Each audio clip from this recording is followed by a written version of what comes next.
வணக்கங்க. நம்ம சேனலுக்கு நீங்கள் புதுசுனா மறக்காமல் நம்ம சேனலை சப்ஸ்கிரைப் பண்ணிக்கோங்க. பிடிச்சிருந்தா லைக் பண்ணுங்கள். இன்றைக்கி நம்ம வீடியோவில் மீல் மேக்கரை வச்சு எல்லாம் சப்பாத்திக்கு பூரிக்கு ஏன் சாப்பாடு கூட போட்டு சாப்பிட்லாம். அந்த அளவுக்கு ஒன்று செய்யலாங்க. மீல் மேக்கர் எடுத்து கொஞ்சமாக தண்ணியில் வெந்நீரில் போட்டு ஊற வச்சுருக்கேன். இப்போ மிக்ஸி ஜாரில் வெங்காயம் தக்காளி இது ரெண்டையும் நல்லா அரைச்சி வச்சுக்கலாங்க. இப்போது கொஞ்சம் நேரம் அப்படியே வச்சுருந்தோம்னா நல்லா ஊறிடும். அதை நல்லா 2-3 வாட்டி அலசி வடிகட்டி குட்டி குட்டியாக அரிஞ்சு வச்சுக்கலாங்க. இப்போ ஒரு கடாயில் பட்டை சோம்பு பிரியாணி எல்லாம் 2 கிராம்பு இதெல்லாம் போட்டு நல்லா பொரிய விட்டுக்கலாம்.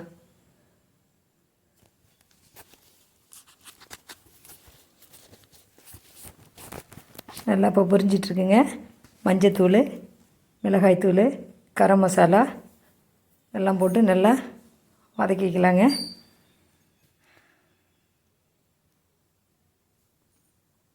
இந்த மாதிரி எண்ணெயில் போட்டு செய்யும்போது நல்லா கலர் வரும். இப்போ நம்ம தக்காளியும் வெங்காயமும் அரைச்சி வச்சுருந்தோம், அதையும் ஊற்றிக்கலாம். ஊற்றி நல்லா பச்சை வாசனை போகிற அளவுக்கு நல்லா கிளறி விட்டுக்கலாம்.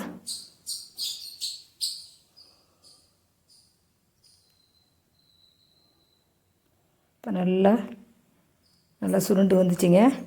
ஒரு பச்சை மிளகா போட்டுக்கலாம். கொஞ்சமாக இஞ்சி பூண்டு பேஸ்ட்டு ஒரு 2 டீஸ்பூன் போட்டுக்கலாங்க. போட்டு நல்லா கிளறி விட்டுட்டு கூடவே ஒரு பெரிய கரண்டி அளவுக்கு தயிர் விட்டுக்கலாம். இதில் நம்ம சாதத்தை போட்டு சாப்பிடும்போது மீல் மேக்கர் பிரியாணி மாரி ரொம்பவே நல்லாயிருக்கும். ஸ்கூலுக்கு போகிற பிள்ளைங்களுக்கு இதை மாதிரி செஞ்சு கூட சாதத்தை போட்டு கிளறியும் கொடுத்து அனுப்பலாம். நல்லா கொஞ்சம் நேரம் வதங்கியாச்சுங்க. இப்போ நல்லா நம்ம கட் பண்ணி வச்சுருக்கிற மீல் மேக்கரை போட்டுக்கலாங்க. போட்டு கொஞ்சம் நேரம் நல்லா பெரட்டி விட்டுக்கலாம். ரொம்பவே நல்லா இருக்குங்க. இந்த கிரேவி சப்பாத்திக்கு பூரிக்கு எல்லாத்துக்குமே தொட்டுக்கலாம். இப்போ கொஞ்சமாக கருவேப்பிலை போட்டுக்கலாம், கொஞ்சம் கொத்தமல்லி தழையும் போட்டுக்கலாங்க. போட்டு கொஞ்சம் நேரம் நல்லா வதக்கி விட்டுக்கலாங்க.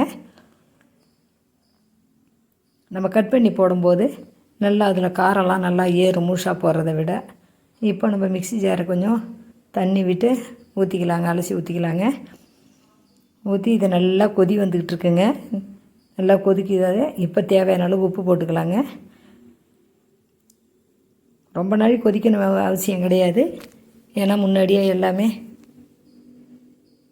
வதக்கி வச்சுருக்கோம். இப்போ ஒரு 4 தேங்காய் பல் கொஞ்சம் பொட்டுக்கடலை கொஞ்சம் ஒரு 5-6 முந்திரி பருப்புங்க இதெல்லாம் போட்டு நல்லா மிக்ஸி ஜாரில் அரைச்சி ஊற்றியாச்சுங்க.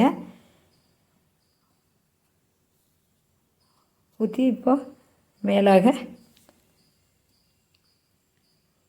நம்ம காஞ்ச வெந்தயக்கீரை போட்டுக்கலாங்க. இப்போ பாருங்கள், சப்பாத்திக்கு தொட்டுக்கிட்டு சாப்பிட சுவையான மீல் மேக்கர் கிரேவி ரெடி.